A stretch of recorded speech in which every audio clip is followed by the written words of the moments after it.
Hello, welcome to Simple Answers. I'm your host Jason.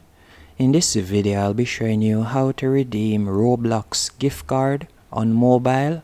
Whether you're using an iPhone or an Android device, the steps remain the same. First, you'll need to go into your device browser. And from here, you simply want to type in roblox.com. And you'll be led to this page and you're going to tap on continue in browser. Then you're going to tap on the three dots in the top left hand corner and you're going to scroll down to the bottom and you're going to tap on gift cards.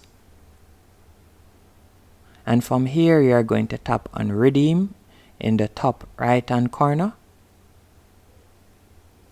And then you'll simply enter the gift card code right here.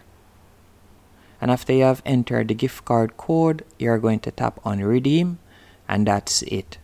Hope you found this video helpful and informative on how to redeem Roblox gift card code on mobile on your iPhone or Android device.